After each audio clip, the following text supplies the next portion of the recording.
Hello everyone, welcome back to another DrAce video. Today we are going to be comparing manual gears to automatic. And now I have absolutely no idea which is going to be the better out of the two. I would probably lean towards the manual gears because you have more control, you're able to try and avoid the wheelie by upshifting early, and then of course you can downshift in the way you feel accustomed to as well. But I am really curious to see the results from a test like this. So what we're going to do is we're going to use Johan's Arc on the Honda, the RC213V, and we're going to be here in the wonderful circuit of the Red Bull Ring of Austria.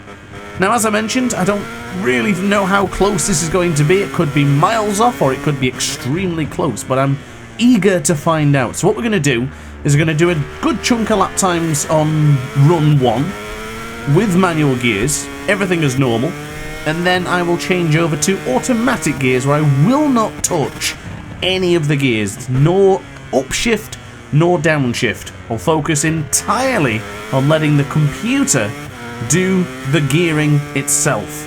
Now, for this test there has been absolutely zero changes for the bike. There's no setup changes and there's nothing changing with the controller. Everything is exactly at default, just how I usually like it whenever I play these sort of games.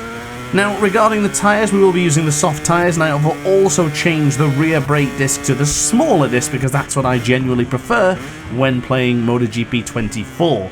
So the first lap's going to be concluded any moment now. I'm not really expecting particularly special lap times here. I do remember against the 120% difficulty here, they're very strong in the practice times. Not so much in the race, but in the practice, they're really fast. So we'll see what we can do against the 120% AI. So not too bad coming out of the Niki Lauda curve. We're finding time, but it's not going to be quicker than Maverick Vinales. In fact, it might be actually, because of course that's a red sector for him. All depends whether he gets a red sector in the second split. Martin and Morbidelli, the two Prima Pramacs, they're not actually getting any higher than us, but I must actually explain why I'm doing this test in practice mode in the racing rather than time trial. For some strange reason I did a time trial video which is yet to come out, and after I did the video, for some reason I can no longer access time trial again. So I've got that same bug that just keeps appearing every time, maybe not every time, but every now and again when I play the time trial mode in MotoGP 24. For some strange reason, time trial just bugs out and I can't access it anymore. It just sticks on a loading page and I'm stuck on that and I have to Alt F4 to get rid of it. So yeah, time trial, I'll have the video coming soon, but I don't know when I'll be back in time trial again. I'll have to figure something out. The last time I was able to fix it was by starting an offline time trial session by turning off the internet and then completing a lap, backing out, and then restarting with the internet, and then it was alright, but for some reason it's just not doing it at all now, so I'll have to figure that out. But a little bit wide there for the first corner, because a little bit too confident upon the brakes going into the Niki Lauda curve. The only problem is with that corner is that I am so used to MotoGP 23's braking. It was absolutely perfect. Going into that first corner, you could brake pretty much on the rumble strip, and it would work every time. Now it's a little bit different. You've got to brake a little bit earlier. So I've got to try and remember when I'm doing this, when I'm chatting away, not to fall back into the old clutches of the MotoGP 23 habits. So I think what I'm going to do is I'll give it a good couple of laps. Let's say, I think 5 or 6 should be sufficient. At least when we get to a certain point where we're feeling consistent and the lap times are looking relatively decent. Then we'll have a look at the automatic gears and then we'll see what's going to happen. But I think, to be honest, these parts right now, I'm just sort of in autopilot mode. I'm just sort of churning out the lap times while talking to you guys. I think the big challenge is going to come when we go to automatic gears. Now, I am not an elitist when it comes to stuff like this. If you use automatic gears, you feel confident, you feel fast, then use automatic gears. I was an automatic gears player until Superbike 22. I did it all the way through Ride 4, and then when Superbike 22 arrived, that was the first game that I decided to try manual gears. That was one of the first games I noticed that manual gears made a significant difference. I was always fast in Ride 4. I had world records. I was close to some world records in MotoGP games as well, with automatic gears. So I was always on the side of saying that the gears don't matter, it's just a preference on how you feel with the bikes. And I will say that now I've started to learn the gears, I still don't think I do gears very well. I think I up and downshift too often. I think I find myself going into some corners, downshifting to second, then realising I could have stayed into third, so the second I get onto the power, I immediately upshift again, which I don't think is the right way to do it. But that's the gamer side of me, not a real motorcycle rider who's not going to be doing that many gear changes because it would be unnecessary, putting extra strain on the gears for pretty much no reason whatsoever. As I just go a little bit wide there and exceed the track limits for the first time in the Red Bull Ring of Austria. That's almost tight to the apex again there, of course. But relatively decent lap times there. A couple of tenths of a second, 128.8, 128.9 and 129.1. This should still be... that's really tight, goodness me. I got away with murder then, basically abusing the final corner. But across the line, that is an improvement again. So let's call it 2 more laps then. I was going to say 5, but we're considering I've just made a mess of that one. Let's do another lap. Maybe 2. And then see what lap times we're actually looking at. Now, I've got a bit of a problem here, because I'm right on the rear of the 2 Repsol Hondas ahead of us. Joan Mir and Luca Marini are going to be hindering our progress in a minute, our prospects of improving the lap time. I was really gentle on the throttle there coming out to the right-hander. Felt like I made the right choice there to try and avoid the wheelie, but we lost a significant amount of time to Joan Mir, who we are going to meet in the Schlossgold, and he is going to hold us up. The biggest problem is that these corners aren't particularly easy to get past here in the Red Bull Ring of Austria. Of course, here on the left-hand side for the Rausch corner, with Luca Marini going wide, I could possibly get through, but I'm not close enough. So now we're going to have to go into probably which is the most hardest point to overtake. It's from the Worth curve all the way into Rindt. Yeah, we're going to hit them right on the rear, aren't we here? We might actually benefit from slipstream here. So into the right-hander, I hope they don't crash. Oh, I'm almost off the circuit. 0.4 of a second found into this final part then. Ride height device enabled into the slipstream and across the line. It's a 128.436. Can I get through? I can't get through on Joan Mir. I'm going to have to follow these guys again for a few more laps. Oh, in fact, there we go. Beautiful. We were really able to get through there onto turn 1, but now onto the right-hand side. I'm trying to outbrake Luca Marini as if it was a race. Well, it worked out rather well, actually. I managed to pick up a bit of slipstream, and we have a bit of extra time. So Johan Zarco, fastest man in the first split, by 0.2 of a second. I didn't run it wide enough there. I could have ran it a little bit deeper rather than picking up the motorcycle too quickly. By doing that, I lost a lot of momentum and therefore I lost a lot of time to my delta, which of course you can see in the top right-hand corner of your screen. A little bit of time found there into the Schlossgold, so that would put us half a second behind the double MotoGP World Champions lap time. That's not all bad, really. We're not doing too bad after all. So a 127.4 for Pecco, and where we're looking at a 128.4, a whole second behind, so we can definitely improve and bring ourselves within 0.6 potentially.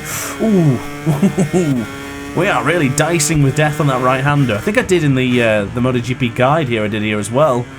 Really pushing to the limits here in the Red Bull Ring of Austria. Of course, I didn't exactly choose the easiest motorcycle to ride, but it's good enough for the purpose of today's content. So across the line, that is the last lap time with the manual gears for now. So let's move on then. Oh, goodness me, I've come on the circuit at a bad time here. Let's, can the autopilot just let Augusto Fernandez move out the way and then I can actually build some sort of confidence here? Okay, so this is the main point of the video. We're now using automatic gears. I will not downshift and nor will I upshift. So here we go then. Relatively quick downshifts into third gear and then the game downshift to second. Not bad. Pretty much what I would sort of do. I'd probably maybe downshift a little bit quicker and down to second gear. Game's quite calm going into second gear. That seems fine. That's not really an issue. But I tell you what, the biggest feeling here is that just trust in the bike. And again on the brakes here, this is really peculiar. Onto the white. Oh, we're downshift to first. Oh, I don't like that. I don't like that at all. Oh, the upshifts are really late as well, so I'm getting a lot of wheelie going on these straights. But the one thing I am noticing, which it feels like I'm braking a little bit more stronger because I'm sort of compensating with the brakes here, with the gearing. I'm wondering when the bike is... It feels like they're going to drop me into first gear every time, which I really don't want. I don't tend to go in first gear. I've sort of eclipsed that habit from doing that in MotoGP 23. I could only be told off so many times from you guys in the comment section or esports champion Jackhammer for downshifting to first gear too often. Now it seems that I hate downshifting to first gear. I've completely changed my ways. You know what though, for a first lap with automatic gears, that's not bad. 0.8 of a second away. Still in the 128, it's not all that bad actually. Yeah, it feels so strange. Oh, that's tight. Okay, exceeding track limits as well. It feels so strange that they don't upshift very quickly. But the downshifts are respectable, you know. They feel not too different than I would do myself. I just hope the game doesn't put me down to first gear here again. I did go a little bit wide last time out, so that was up. No! It did. It did again. All things considered, we actually got onto the power quite nicely there, even though we used first gear. This feels odd. It's hard to explain as a matter of fact. Oh, it dropped me to first gear again. No, don't do that. I feel like I can't turn in the lower gears. Of course, it feels so strange. Of course, in MotoGP 23 you had the pickup effect, which a lot of people claimed had been removed from MotoGP 24, but if you go into the Schlossgold and the game puts you into first and second gear, you really feel the pickup effect. Upshift to third and you move in there nice and calmly. We are improving. I might be mad here, you know, but I feel like I'm actually braking better with the computer doing the automatic downshifts. I don't know what it is, I just feel like I have more stopping power. That can't be right, surely. Is it just because I'm not thinking about gearing, I'm just thinking about brakes? So therefore I've got more faith and confidence and attention to the brakes? Oh, I don't know if I'm going to get that stopped. We are going to get it stopped. Oh, I'm not sure. It doesn't feel all that bad, but on the straights, I feel that even though I'm being more aggressive with the throttle and the game is not upshifting early, I don't feel like I'm losing all that much time. I wonder if I'm losing time by upshifting prematurely. I know when I see like some of the other guys in our Race Academy server, you see when they play, they don't get much wheelies because they upshift quite early, but when I tend to do that, I feel like I go too slow. Perhaps I'm upshifting too early, or maybe a little bit too late. Well, I've got to say, it doesn't feel bad, and I don't think the lap times are reflecting a bad lap time. A bit wide there for the Rint corner, but that's only natural, it's easy to do. But half a second down on manual gears is not bad. Consistent in a 128.7. Unless we're going to get a fluke here, I can't see the auto gears being better than manual, just simply because it's not what I'm used to. But I do feel like there's better stopping power. So perhaps the game's use of the downshift is better for my engine brake setting potentially. I have certainly got a lot of questions on this one. This has been way more interesting than I was anticipating. I really wish it wouldn't drop me down to first gear though, because look at the bike now, it's wheeling. How are we still in the green in the Delta though? Does the wheeling not actually impact your times that much? I mean, in my knowledge, and I think anyone else's, if you're wheeling, then you're losing time. Unless my lap time earlier on when I set the 128.1, perhaps I just upshifted a bit too late on that one, or too early, so we just went with no momentum. It's certainly feeling peculiar, this. I'm not convinced that auto gears is a bad thing, and nor did I think it would be, but I actually expected the results to be a little bit different. In fact, we might improve here. Really good, honestly. I feel so much better on the brakes when the autopilot's doing it, well, the auto gears. Ladies and gentlemen, we're about to improve here. And across the line, we got a better lap time with the auto gears. Well, I never thought that was coming. Okay, let's not get too ahead of ourselves. We do have to think about a few things. This is now my 10th lap. That was really late. And we still got it to work. Well, we lost a lot of time, but still, we made the apex. And again, I feel really good on the brakes going into Ramos corner, but please do not downshift to first. I feel like that is a hindrance. Look at the bike, it can't keep it down.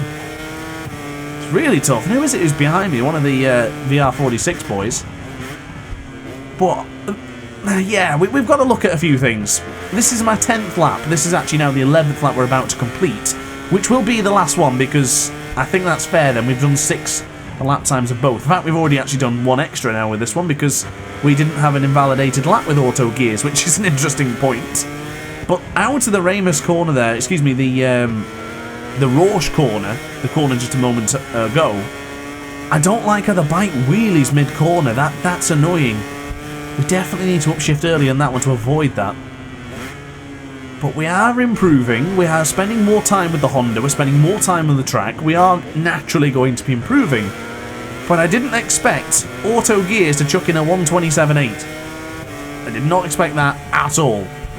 So now it's back to manual gears, back to everything else as being exactly the same, so soft tyres, everything else is exactly the same as it was with the manual gears part 1 and auto gears from just a moment ago. So the biggest question is now that with all these lap times under our belt, changing of the gears, is it now going to be the easy answer?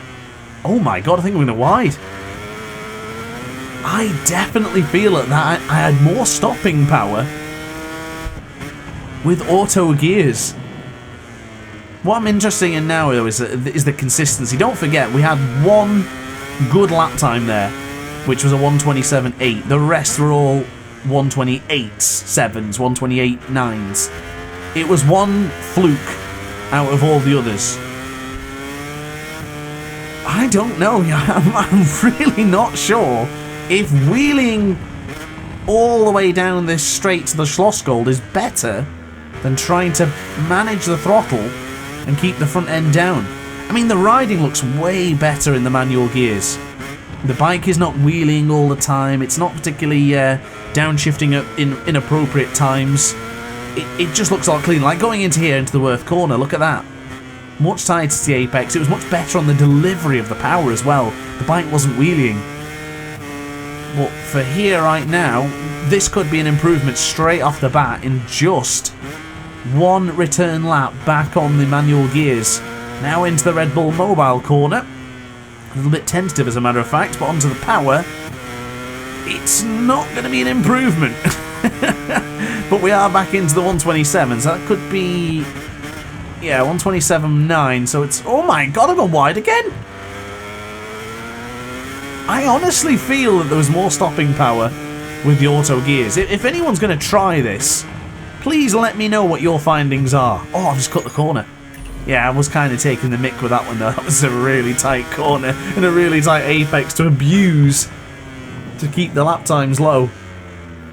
So into the right-hander there, I'm not using the downshift to first gear, and as you can see the delta has picked up quite nicely. We're going to be in the green as we travel down into the downhill part of the Schlossgold.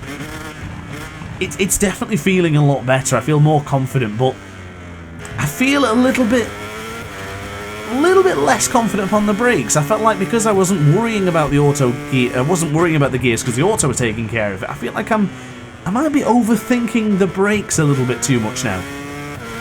But we are neck and neck with improving this time again. So as I mentioned earlier, this was the point of this video. Yes, we might have had a fluke lap time, but we're still consistent with these laps. We're still consistently bringing the low 120 and high 127s to the low 128s as we got very tight to the apex of the Rindt corner there. And now onto the right for the final corner. Not quite as brave as I was earlier trying to abuse the track limits. But across the line, it's back into the low 28s. Let's try and get it right this time, just after the shadow. Downshift all the way to second. This is perfect. This is perfect. Oh, I just lost a little bit of confidence up on the right hand side. It felt really good going into the corner and here into the Xinghua sign. Oh, I messed it up again. That's the second lap time in a row I've done that. Kind of got a little bit distracted from Luca Marini there. I know he didn't really do anything wrong. Of course, he's just doing his lap, but I got fixated on him a little bit. And noticing one thing though, where I was downshifting to first, or at least the auto was doing that early into the Ramos corner, the actual exit was better than what I'm doing. My exit now is a little bit too premature. So potentially with the downshift to first gear, it puts you wider, which gives you then the power. But the problem is with the first gear is that it's too strong, there's too much torque, and you just lift the motorcycle up, which I want to completely avoid. I'm all about being smooth, not aggressively and absolutely on the limit. Smooth is fast, but fast can sometimes... Whoa, goodness me. Never mind. I was just trying to get through on Luca Marini. Please don't overtake me back, because I'm trying to conduct an experiment here. Oh, he almost hit us on the rear tyre there. So this is now going to be lap 14. We're going to wipe this one off as a bad job, actually. Lost 0.4 of a second. Kind of got involved with Luca Marini there as well, so we'll call it quits on that one. But it's still better than most of the lap times we did with the auto gears, and I've ran it deep again into turn 1. Where are these little mishaps coming from? It's really shook my confidence in the feeling with having to just basically sit back and take it with the auto gears. This is a very interesting experiment. If you want to try this, go for it and let me know what your findings are. I am genuinely curious what you guys think. And also let me know if you use automatic gears or if you use manual. As this is... I'm actually shocked about how interesting this is. I don't want to... Oh my god, I thought I was going to crash then. I don't want to put this down. I want to just keep on going until we can either improve or figure out what it is that feels so significantly different. I definitely feel like I was pressing the left trigger more aggressively when the auto gears was taking over. I don't know why that is though. Now I feel like I'm just being that little bit too relaxed, a little bit too calm, that just gently brings on the brakes and just casually brings the bike in, rather than ragging the bike. Feels very different.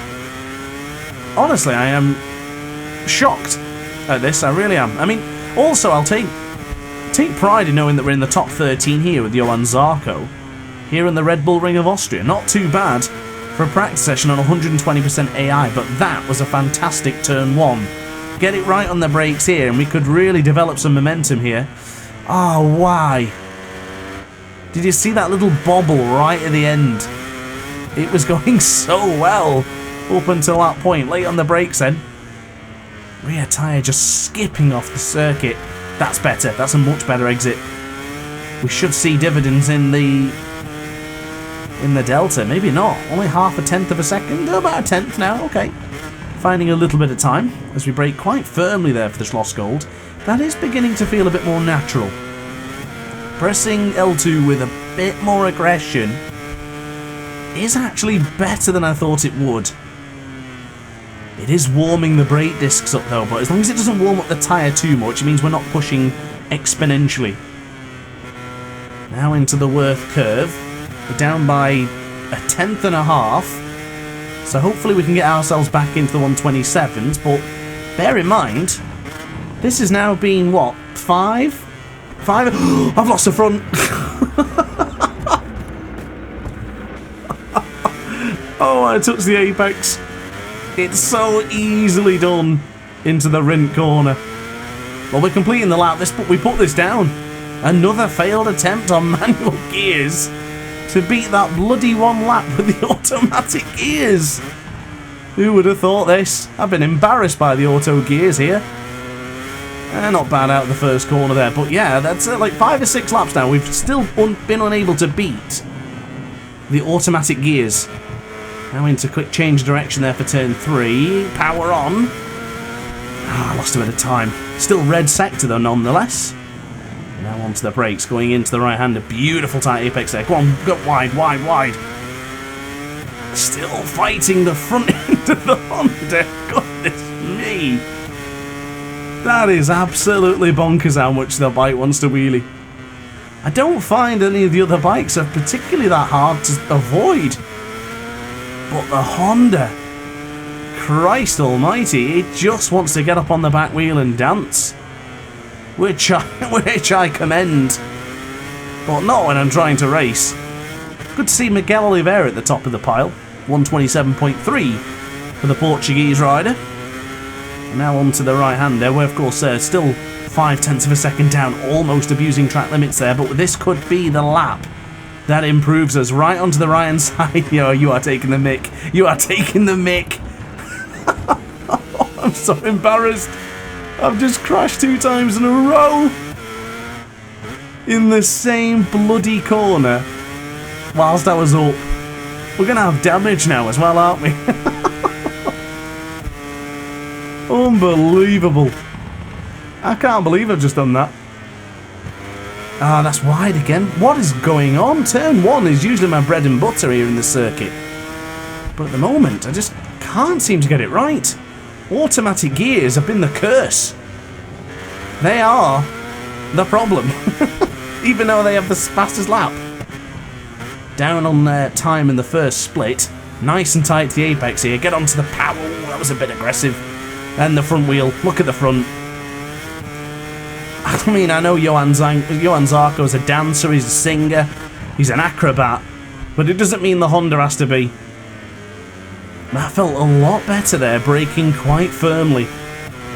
It's not often I will really brake that aggressively, but it does seem that is paying off. It does seem that you can give that L trigger a bit of a chunk of a press to get the bike stopped. This could be it. This could be the lap time we need to finally improve upon the 127.8. Onto the brakes.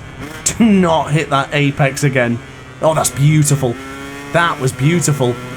And onto the right-hand side, then don't abuse the track limits again. Onto the power. It's not enough. Unbelievable. Automatic gears has certainly got something in that final corner, hasn't it? That's nice. That's a good tight apex, that. 10 out of 10 apex for the Doctor. Now, brake at the Shanghai sign. Can we get it stopped? Yes, this is coming. Yellow flag's out. Watch yellow flags get in the way here. I think this is going to be a good lap. I can feel it in me waters. Oh, we've run it deep. That is absolutely bloody typical, isn't it? It's still not over yet, though. 10th and a second dropping into the Delta. Bit wide there for the Schloss Gold as well. It is a prime example as well that when you get onto the power, having that ability that the game doesn't drop you down to a lower gear, you can turn nicely. There's a lot more feeling and confidence in the turning. And a prime example here, of course, coming out of the Rausch corner. I had a small wheelie there, to be honest. But it feels significantly better. Just so much more control. And I think that's probably the biggest takeaway from today's video. Is it doesn't matter what lap time's going to make you faster. What do you feel more comfortable with? Because bear in mind, oh my god, Alex Prince has done exactly what I did. Oh my god, I called it. I said that would happen, didn't I? Oh god. This is great. I'm on 19 laps. This has been my 20th lap today, ladies and gentlemen. Did not expect us to do this many just to try and beat the automatic gears lap time. It's actually beginning to annoy me saying that because I've said it so many times. And onto the brakes. This is the good one. This is the good lap. It's coming. Really, I lost time into that first split. Oh my god, pushing to the limits. And again, exactly that point I made earlier on, just compare that part to where we were earlier. That is way too tight to be getting onto the power. It's too early. I've got to run it deeper. And that's one of the things I noticed with the players that are usually better than me. They use so much more track than I do. And that was a prime example coming out to turn 3 there, is that I'm going too early on the power. I should let it straighten up naturally and then get on the power. Perhaps I was doing that with the automatic gears because I wasn't thinking about the gears. Well, it looks to be like a good lap time is about to brew up here. But it's taken around 10 laps to improve upon 1 lap time set from automatic gears. Automatic gears is king. Ooh, this is a good apex though. That was clean. I think we're going to just barely beat it. We are across the line for 127.741. But I honestly take no pride in knowing that it took me 9 to 10 laps, and I'm off the circuit again here. Oh my god, Frankie! Whoa! That was scary. Well, I might as well finish this one anyway, I've started it. But I did not expect for this to happen in today's video. I did not expect us to be struggling to beat an automatic gear from earlier on. But here, this is the point. Tight to the apex, early on the power, run it a bit wider. Better. Look at the difference in the delta. It's just about piecing it together now. We might have a nice little lap time on our hands here. Might actually improve on the bounce. There's no, I took my time into the Schlossgold. Okay, Delta sort of worked its way back again. Only losing 3/10 to the top man in the moment, which is on Miguel Oliveira, as mentioned earlier on. 20 minutes of this session remains. And as we get onto the power, down into the Worth curve, we are neck and neck with the Delta. That's a bit tight, but it's working out all right. Rhyming accidentally onto the brakes. No, I got caught in the curb. That would have been a cracking lap time, that as well. That's a shame, but it is what it is. And I tell you what, I think we've learned a lot here today. Give automatic gears a try, guys and girls, and let me know how you get on. But let's take a look at our time trial results, or at least from the practice sessions, as Johan Zarco gesticulates what's wrong with the Honda. And as you can see, lap 10 was that automatic gears lap time. Only the final sector did it improve upon. And down here, of course, is my invalidated lap time, so we don't really care about those. But yeah, that's a very interesting point. And our fastest lap had no best sectors, it was just a decent lap time in general.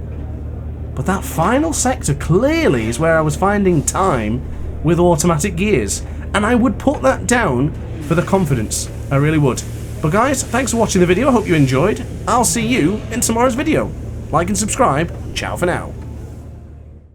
Oh hi, didn't quite see you there. Good to see you're still here. If this video didn't quite set your appetite, then why not watch some more DrAce content by clicking the video shown on screen now. Furthermore, if you would like to follow me on social media, you can do so now with the links down in the description. Consider subscribing so you don't miss a single DrAce video.